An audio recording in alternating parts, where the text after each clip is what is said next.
On December 16, 2011, Maryland received a 4-year, $50 million grant award under the National Race to the Top Early Learning Challenge Grant Competition.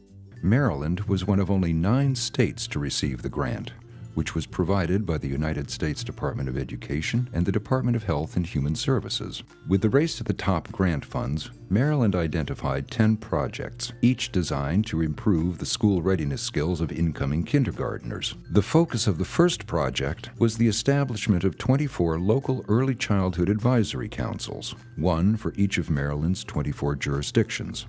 The purpose of the local Early Childhood Advisory Councils, or LECACs, is to provide support for overcoming local school readiness achievement gaps for children with high needs, including children from low-income families, children with disabilities, and English language learners. As part of the Race to the Top Early Learning Challenge Grant, MSDE and the State Early Childhood Advisory Council, ECAC, had decided that they needed to concentrate on quality system change, establishing some initiatives that would determine local strategies and activities through the help of local residents. And we decided that it was going to be based on the example of the State Advisory Council. And what we did was we enlisted the help of local superintendents, local governments, libraries, and other people that could address early childhood issues in their jurisdictions, how they best could determine which area needed school readiness help, and how they could combine local resources and use the efforts of local citizens in order to do so. To help the LECACs accomplish their purpose, MSDE partnered with the Annie E. Casey Foundation. We got involved with the current work with the local councils when the state was applying for the Race to the Top grant. And because of our history working with the State Department of Ed, helping them think about how to infuse results-based leadership into the early childhood work, they approached us and asked if Casey would be willing to again bring leadership development into the work as they established these local councils. And they wanted to have every council in the state as it was forming to get exposed to the tools and skills associated with results-based leadership, because from their own experience of having used those tools and skills, felt like it could really accelerate the work of each of the 24 local councils. The Annie E. Casey Foundation was tasked with providing results-based leadership tools and skills to support the formation of the LECACs and the development of impactful local action plans. Results-based leadership is Casey's brand of leadership development, and it stems from Casey's own mission, which is to improve outcomes for vulnerable children and families across the country. And so if we're working to improve outcomes for children and youth, we think that leaders need to have the skills necessary for them to improve outcomes for the kids and families that they care about. I think at the forefront of all of this is attention to establishing results for the populations that you care about, using data to drive the decisions that you make, and to develop powerful strategies that actually will allow you to get to the results that you're trying to achieve on behalf of the kids and families that you care about. Using the State Early Childhood Advisory Council as a structure, each of Maryland's 24 jurisdictions submitted an application outlining its plan for LECAC implementation in order to receive one-time funds to help with the startup.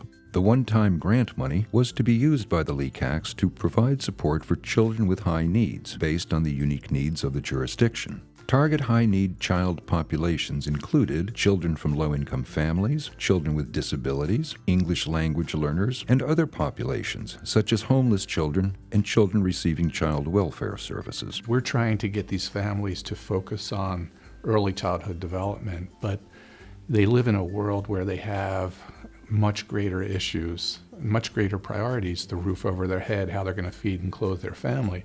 So we're bringing in resources to help them with that, so then they can focus on early childhood development. A full local council team consists of 15 to 30 plus members. Council members might be representatives of local education agencies, local government, early childhood service providers, child care resource and referral agencies, local libraries, local foundations, local business, religious organizations, civic organizations, and other early childhood stakeholders. LECACs are chaired by either a representative of the local school system or of the local government. I think that the biggest impact I've seen with our council so far is the bringing together of people. We had a lot of groups that were working together, but working either in silos or thinking that they were making a big impact, but not realizing which people were missing from that table. And so the council has sort of forced us now to have all the people around the table who need to be there. One of the things we realized very quickly was that existing services, could be better coordinated and focused on our target community. So we created a committee called the Family Services Alliance. And that group gets together regularly to discuss better ways to connect the families that live in our target community with the services that are available from not only the government, but also nonprofit providers. We've made a great impact, I would say.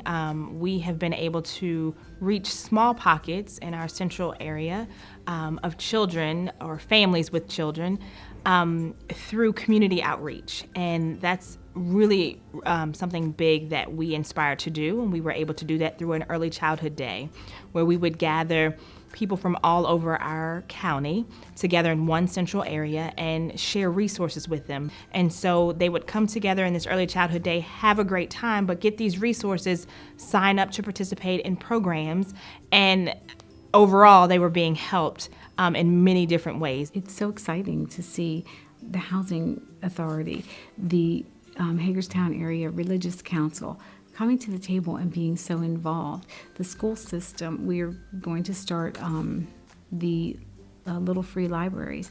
So, students are in the high school program, they are building and donating the libraries in order for us to make that happen.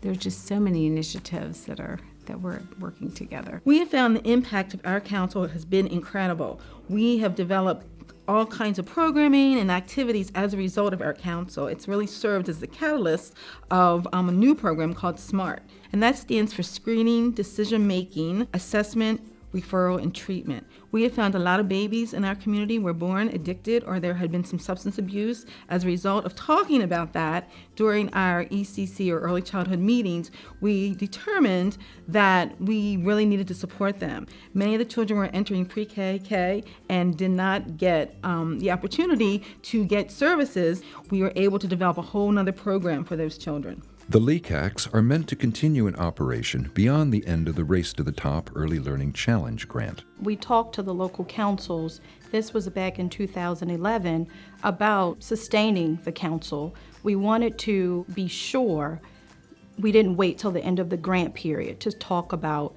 well, how will all of the councils continue on?